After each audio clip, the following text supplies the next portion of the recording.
Hey everyone, my name is Antonina. Through this video, I will be introducing Module 2 and summarizing the first reading, The Visitor and the Narrative. Module 2 is titled Philippine Pop Culture and the Burden of Representation. Through the 4 readings, we are introduced to the meaning of Filipino-ness and Filipinacity. We are introduced to what it represents and its meaning and how its meaning has evolved throughout history. Also, through the readings, we dissect the stereotypes and expectations of being Filipino. The first reading, The Visitor and the Narrative, opens with the history of jeepneys and tricycles. Horrendo highlights that although both are iconic for the Philippines today, they were not originally from there. The Willys Jeep and Honda motorcycle first arrived to the Philippines as foreign goods. However, the Filipinos took these tools and molded them to their specific needs and lifestyles and personal creativity. Thus, these goods were adapted and naturalized, eventually becoming Filipino rather than foreign goods.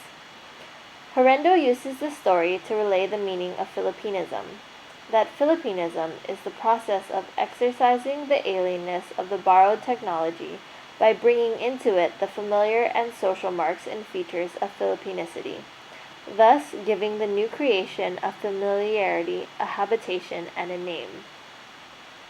As he moves on, Horrendo explains that the action of taking something foreign and molding it into one's old world is the same between vehicles, literature, and arts. The bulk of this reading follows the visitors of the Philippines throughout history. Each visitor brought a new literature to the Filipinos, and they in turn incorporated their culture into these literary practices. The first visitors were the Aboriginals. They too were immigrants to the land, but because they were the original discoverers and permanent settlers, they became the original landowners. The literary lore of these natives included 2 main components. The first is a topic, and the second is a central consciousness. The topic of these classic literatures surround A. the acts of the gods, B. the acts of the heroes, and C. the acts of the people. Due to the evidence of social stratification during this period, it is believed that the heroes that these stories praise wrote the acts of the heroes. These stories help in legitimizing their power as a ruling class. The act of the people is believed to be written by the common folk. In these stories, the protagonists are ordinary folk who attempt extraordinary feats. It is also common for the narratives to make jokes about the ruling class. It is unknown who authored the narratives of the acts of the gods, since the interests of these stories affect all segments of the social stratification. These stories and narratives serve as a function of society.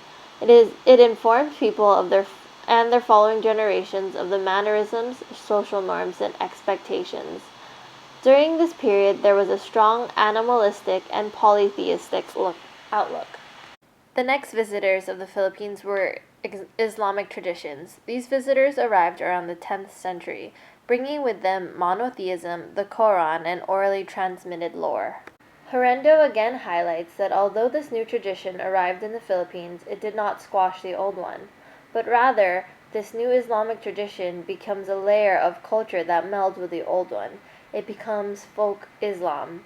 An example of this is that in certain Muslim homes in the Philippines, practices of Islamic prayer and altars are directed towards non-Islamic spirits. Hispanic traditions were the next visitors. These visitors arrived in the late 16th century and brought with them a new form of government, Catholic religion, and written and censored literature. The Spanish legitimized themselves by preaching of its heroes, morals, and romance in the native language of the Philippines, and spread these practices through written works that were censored and approved. Again, the Filipinos absorbed these traditions and instilled in them their localized culture. The literature that the Spanish brought was novels and written works. Filipino writers later used these writing practices to publish journalistic essays and novels that demanded their independence and reform. The fourth visitor was American traditions. The American regime brought with them the mandatory use of the English language, short stories, and the one-act play. The mandatory use of the English language stifled the growth and continuance of Filipino culture. However, this suffocation eventually led to the disenchantment of American culture and led to a renaissance in Filipino literature and nationalism. The final visitor of the Philippines was the neo-nationalist tradition. Neo-nationalist acts were considered traditions because its intensity made a permanent mark on the Philippines. Traditions of this period were upheld by written works and theatrical plays. The literature featured the abuses and corruption of the people in power, and it highlighted the oppression of the laborers and farmers. This movement focused on the commitment of the liberation of the Filipino from the oppressive hold of exploitative forces. During this time, there was also a great rise in Filipino folklore and the gathering and the recording of oral tradition. In conclusion of this reading, there were 5 visitors to the Philippines. There were the Aboriginal traditions, the Islamic traditions, the Spanish traditions, the American traditions, and the neo-nationalist traditions, each molded and melded with the Filipino culture of its time. Filipinicity, as described by Horrendo, can be defined as the Filipino's creative response to his felt needs and the resources within his reach.